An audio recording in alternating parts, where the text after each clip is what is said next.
बेटा इस प्रॉब्लम में यहाँ पे क्या लिखा है, ये फंक्शन एफ एक्स है।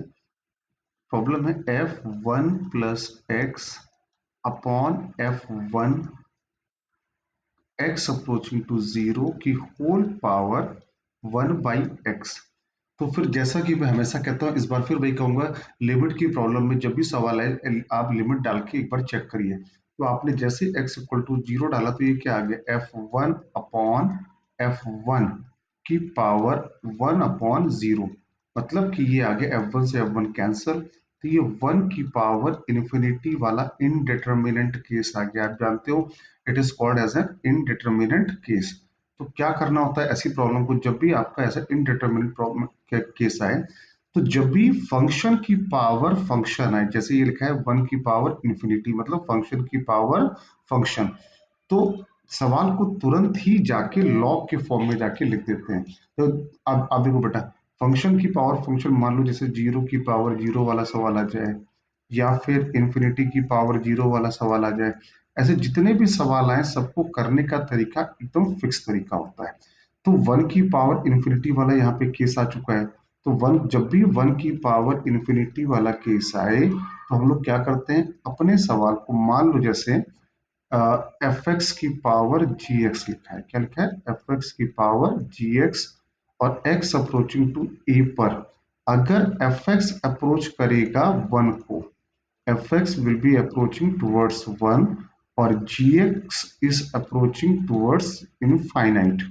कब, जब x a को अप्रोच कर रहा है, तो अगर ये जो लिखा है, अगर ये अप्रोच कर रहा है वन को और ये अप्रोच कर रहा है इनफाइनाइट को, तो इसका आंसर होता है e की power F X minus one into G X.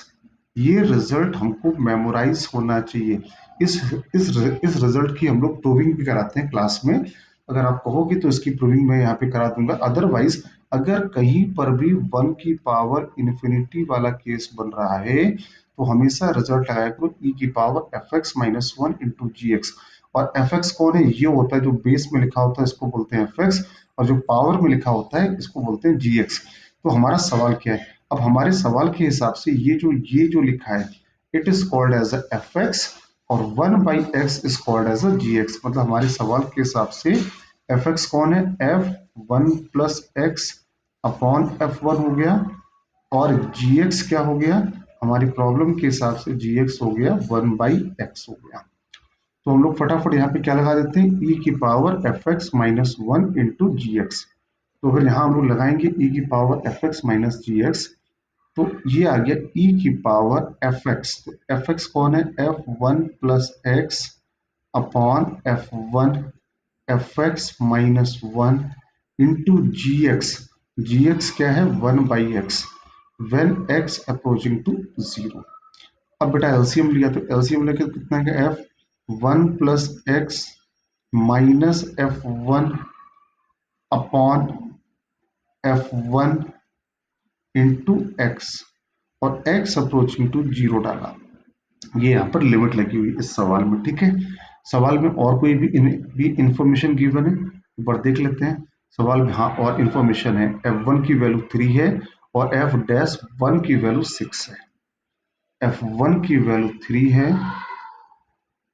और एफ डैश वन की वैल्यू गिवन है सिक्स।